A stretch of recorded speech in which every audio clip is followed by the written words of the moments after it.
Sis. Sasa mimi hadi sasa ndo nataka kwenda shule sasa nifike huko shule. Sawa, suende poa. Si nilikupea fare jana?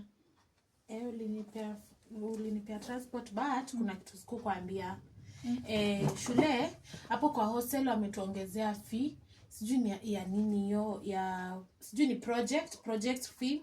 Alafu pia nini lecturer amesema pia kuna project nyingine ya class tunafaa kuanza kufanya. So alikuwa amesema itakuja around 2000 hiyo project ya class. Alafu hiyo fee nyingine hiyo hapo kwa hostel. Ongea pole. Sasa kwani una breaks? Ongea pole nikusikie ati. Mbona unaniongelesha hivi? Nakusikia. Ati unasema nini? Nasema tumeambiwa kutakuwa na project shule. Alafu amewaambia lecturer. So amesema hiyo project tunafaa kuwa na 2000. Alafu kutakuwa na fees za hostel, sijui ni za cleaning. Wametuongezea hapo hivyo hiyo do. So instead ya 3000 itakuwa 4500. So hiyo itakuja wewe. Lecturer 2k hiyo ni project. Alafu hiyo ya cleaning cleaning fees za hostel amesema itakuwa 4500. 45 cleaning. Hiyo nayo inakaa 45. 1500 cleaning.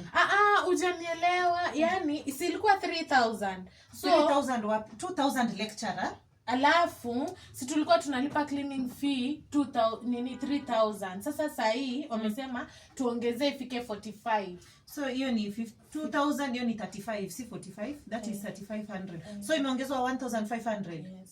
Lakini si ile last time sikulipa. Sasa ilikuwa mbaki balance ya 3000. So ndio ikuje 45 hiyo ya clean. So Sasa sina pesa lakini kuna pesa yangu ya chama na ngojea itaingia around saa 8. Nitatumia lecturer wako hiyo ya project umesema ni how much? 3500. Mimi nataka ujielewe. Project umesema ni 2000. Kwani wewe unaongea vitu zieleweki kwa nini? 2000 ni 2000. Sawa. Project acha niandike hapa nisije nikasahau. Ya project ni 2000. Okay. Alafu ndatumia lecturer. Lecturer apendangi hizo story na M-Pesa, anapenda cash.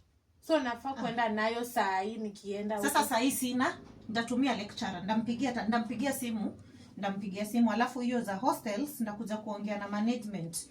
Juu sasa tunafaa tuelewane. Hii cleaning wameongeza sana. Ndakuja huko kesho kwa hostels. Sasa sisi ni kama unielewi. Tumeambiwa tuende na cash. Sasa wewe unakuja huko shule kufanya nini shwali? Si unipe tu doni. Wewe enda shule. Mimi hata sijakuelewa vizuri. Ndapigia nini? Ama nimpigie sasa ukiwa hapa? Usipige. Unafaa kunipatia cash ndo niwapelekee sisi. Na sasa sina hiyo pesa sasa hivi. Nangoja pesa ya chama. So hiyo ndapigia lecturer ndamtumia pesa. Then about the hostel nitakuja huko niongee na management, ile pesa nitakuwa nayo nitawalipa. Bye. Nikifika huko atanirudisha. Wewe ndio urudishwe basi. Sasa unataka hivyo ndo unataka tu. Urudishwe juu unajua utarudishwa na nimelipa hostel. Sasa sinafaa kwenda na do shule.